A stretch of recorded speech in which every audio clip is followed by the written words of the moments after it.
Aš tokių prisivežiau ir man vieno tokio trūksta. Metalinio, kaip šitą turi tavo tėvas. Įrašyk biškiai. Muzikinį foną. O į tavo tėvas pagrodavo.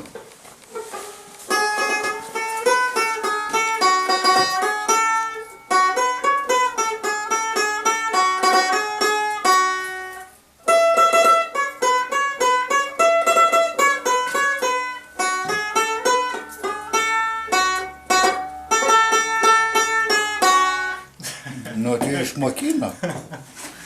Išmokino. Tai nemoku iš plastmasinį. Mano sugadintas būdas. Čia jo pačiai slipdyta. Riparijos, kur vykdavo pačioj. Jo. Toj salytėj. Tai vat, man atrodo, mes čia buvom ir Švėgžda buvo. Ta? Jo. Įamžinta. Čia Mikalauskas, man atrodo, yra tas fotografas, kuris irgi Jo. plaukiodavo. Pats toks naktinis koloritas, aš matau. Realistinis.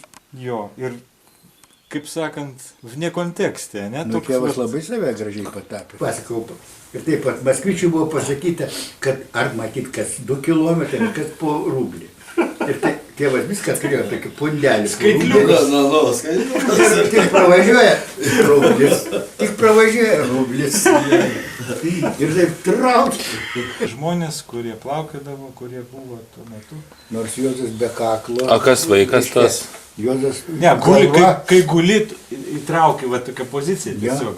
Ar jo tokie nevaidink. Ir žiūrėk, tavo tėvo vienai kasetė, kuris vaidino. Ir matosi. Ir matosi, kad vaidino. Ir pats save filmavo, ir artistavo. O paskui... Bet mėgdavo sakyti, nevaidink. O tame kitam variante toks natūralus, kur paskutinį žiūrėjom. Dar ne viską pažiūrėjom. Per anksti išėjo. Nu, nieks nežinom savo Niekas nežino, jo, tokia. Jo, bet darė taip, kad atrodo, kad tuoj vat išeisiu. Ne. Nu, matai, Viską užrašiau, nupiešiau ir nufilmavau. Aš nežinau, ar tas pridaryta yra, to urbanizmo. Vilnius man kaip senas miestas labai darė didelį įspūdį. Aš visą senamiestį, visą išvaikčiojęs, viską, reiškia, visas bromas žinojau. Visus bet kai juos pradėjo dailinti, kai juos pradėjo, reiškia... Sugadino faktūrą. Jo. O dabar prašau pasakykite. Jūs kelintą čia parodą dabar darote personalinę? Personalinių parodų aš ne tiek daug esu pridaręs. Jau, reiškia, sunku ir suskaičiuoti tikriausiai. Pirmoji mano personalinė buvo 76. Įsivaizduokit, kokie metai. Ir dar pirmąsyk televizijoje mane filmavo. Ir turėjau interviu duoti.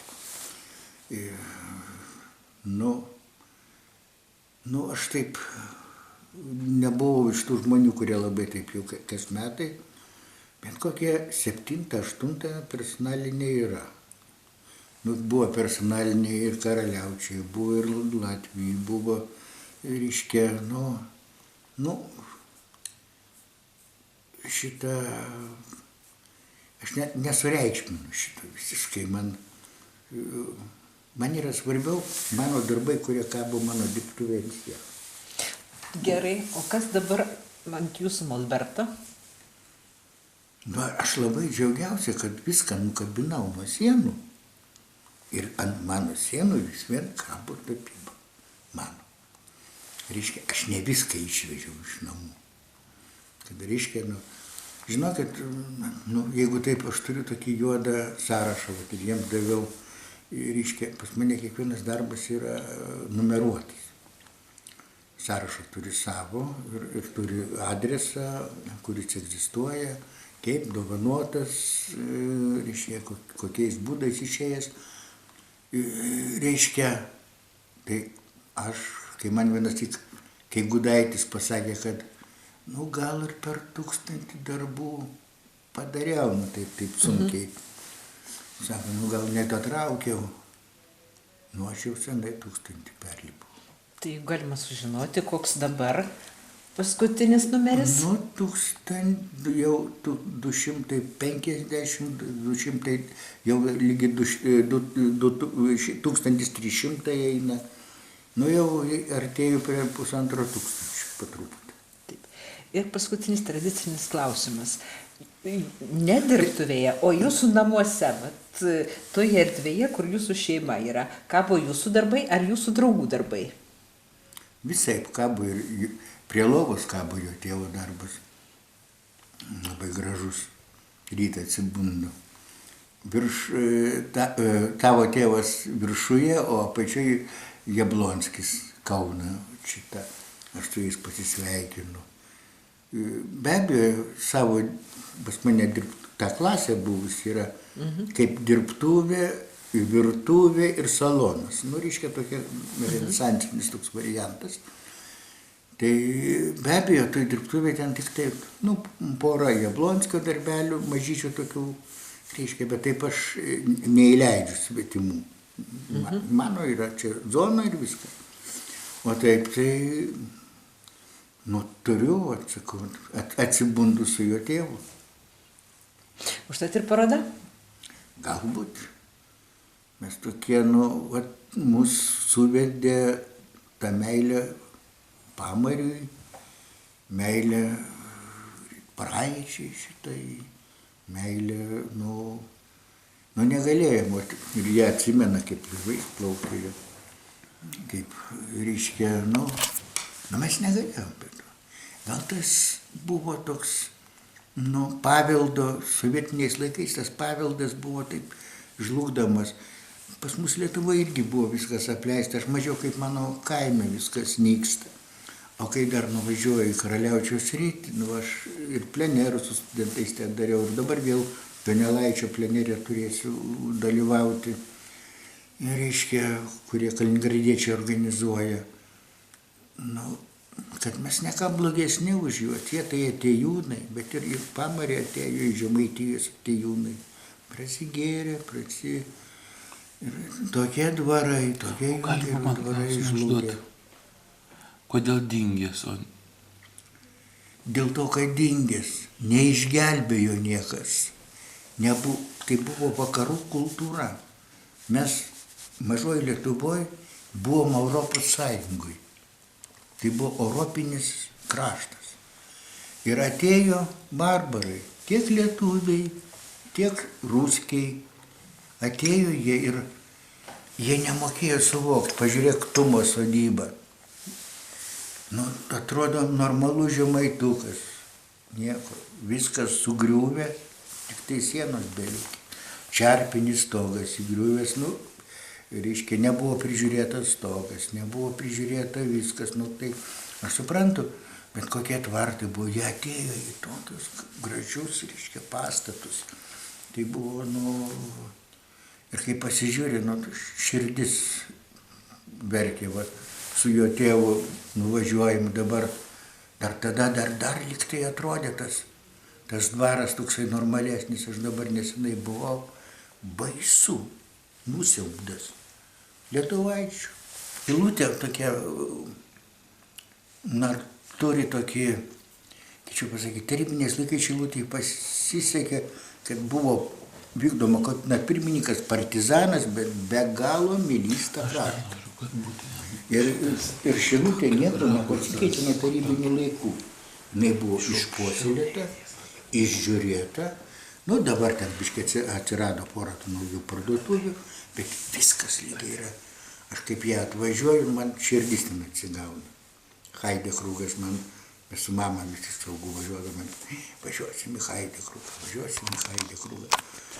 Ir Šilutė va turi tą dvasią. Nors atėjo kiti žmonės, bet jie perėmė, dar buvo vietinių, kurie Chruščiovas visus čia įvyko tam kraštui labai didelė tragedija. Reiškia, tas kraštas vietiniai, reiškia, armijoje tarnavo Vokietijos, reiškia, ir buvo varšai į Sibirą išsiųsti, kaip belaisvė ir visur.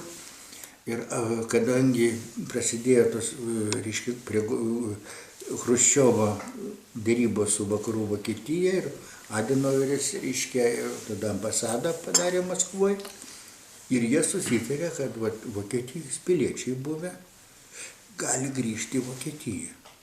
Visas, ir visi tektonai, tai man tėvas sakydavo, aš irgi galiu, sako, aš turiu mažos Lietuvos pilietybę, aš 5 metus pragyvenau, turėjau pasą. Tai taip pajokaudavom, o kaimynai visi buvo džiugiai. Man atrodo, dabar Janina mus pakels. Jo, paskutinis atsakykit tai klausimą jūs, kodėl dingęs, o neprarastas, nes dingęs atidink negali, o prarastas galim atrasti. Nu, gal aš... Tai kodėl tu taip radikaliai tai pasakei? Gal taip išėjo, reiškia, aš taip užrašiau prarastas. Nu, čia būtų prarastas būtų gauti, nes galim atrasti. O dingęs pradingo. Dingusi gali surasti. Atidingti? Ne, nelabai. Tarp kitko, jis visai nėra dingęs, mano nuomonės. Tai va. Ir Linas, atsakyk dabar galutinai, staigiai pasakėjom. Tam, kam dingęs galvoj, jūs atradot savo darbuose. Ir tie atras irgi savo galvose. Čia yra toks tikslas jūsų. Nu.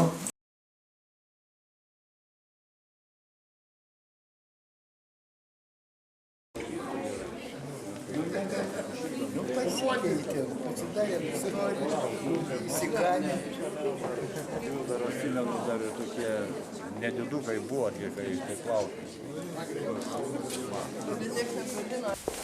Pažiūrėję, ko gero, turėsim galimybę įsitikinti jo parodoje, tapybos darbų parodoje Dingęs pamarys, ar iš tikrųjų pamarys dingęs. Ar gali dingti pamarys atėjus vasarai. Sveikinam autorių Liną Jankų, kuris Šiauliuose Laiptų galerijoje pirmą kartą pristato savo kūrybą. Dovanojame Van Gogą. Van Gogą. O Van Gogas Šiaulių simbolis, nes Šiauliai saulės miestas. Mano pirmas darbas batai Van Gogą. Tikrai, vadinasi, dabar turėsit uždavinį padaryti antrą darbą su saulėgrąža.